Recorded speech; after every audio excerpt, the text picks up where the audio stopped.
The US Secretary of State has arrived in China on his second visit in a year as Beijing and Washington seek to try and stabilise relations. Antony Blinken will begin his visit by holding discussions with business leaders in Shanghai. He will then head to Beijing on Friday for talks with the Foreign Minister Wang Li. Blinken is likely to meet President Xi Jinping during his three-day trip at some point.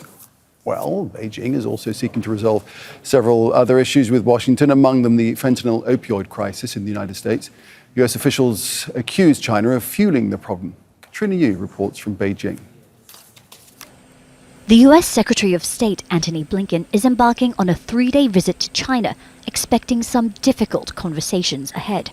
Beijing and Washington say the trip is about strengthening dialogue and stabilizing the rocky bilateral relationship.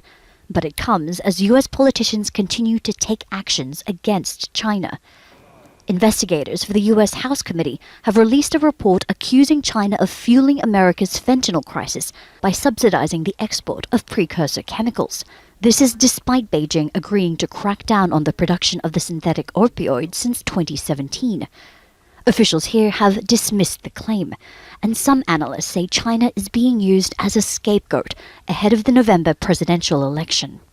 It's easy and it makes sense for both Democrats and Republicans to agree on creating this image of China as being central, the only main issue to the problem, rather than looking at what are the root causes of Americans being such avid drug users. The US Senate has also passed a foreign aid package, which includes $8 billion for the funding of Taiwan's military, a red line issue for China. We tell our allies, we will stand with you. We tell our adversaries, don't mess with us. The package would also force the sale of social media app TikTok from its Chinese owners ByteDance within the next year, a move Beijing has described as unfair. Also high on Antony Blinken's agenda, the war in Ukraine. He wants to convince China to stop supporting Moscow and its war effort. When it comes to Russia's defense industrial base, the primary contributor in this moment to that is China. We see China sharing machine tools, semiconductors, other dual-use items. China denies this, saying its partnership with Russia has nothing to do with the invasion of Ukraine. Fanning the flames, smearing others, or shifting the blame is not the right way to resolve the Ukraine issue. Blinken is also expected to raise discussions on the war in Gaza, tensions in the South China Sea, and criticism of Beijing's industrial policy. His visit may not change the high degree of mistrust between the two sides, but both countries hope that it will at least prevent disagreements from spiraling into something worse. Katrina, Al Jazeera, Beijing. Let's speak now to Ross Feingold, who's a US-Asia relations political analyst. He joins us now from Taipei. Ross, relations edgy, shall we say. Will this visit go some way, do you think, to creating a more stable way forward in a time of just so many challenges? As you said, there's so many challenges. It's hard to believe that one visit of about 3 days, although actually it'll probably be more like 2 in a few hours, the agenda, the bilateral agenda is so lengthy, and additional items keep getting added to that agenda. And most of these items on the agenda, there's no consensus between the two sides. So the Biden administration, their kind of core principle when it comes to China seems to be that it's better to talk than not to talk. But do those talks ever really achieve anything substantive? I think we're going to see that the answer in the next couple of days is probably not. Right. Very unlikely there'll be any consensus on any of these issues, and it's very hard to see how they can meet on anything. For example, on Taiwan and general US policy in the Asia-Pacific.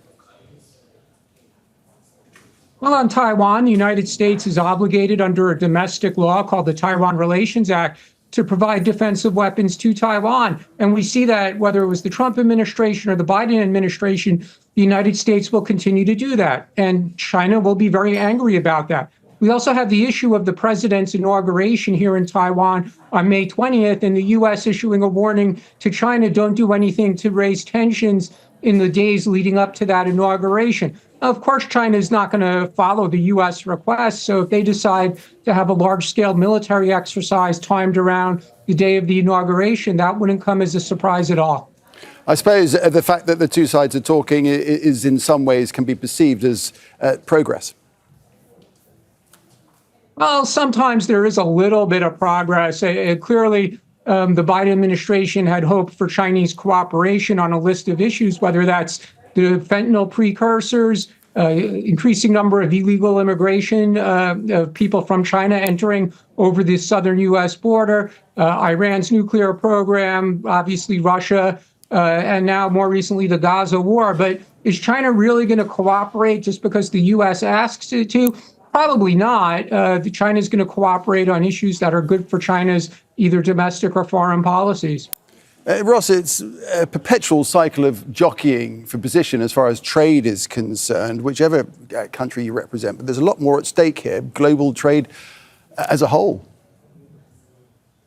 Yeah, and we hear this buzzword that a lot of people in the United States and recently Western Europe are using, this industrial overcapacity, that China has a lot of production capabilities and they're dumping their goods at low prices in the United States or Western Europe. Janet Yellen, the Treasury Secretary, raised this issue when she was recently in China.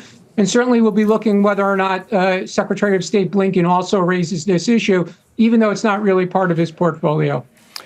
Ross, appreciate that. Ross Feingold speaking to us there from Taipei. Thank you. Thank you. Make sure to subscribe to our channel to get the latest news from Al Jazeera.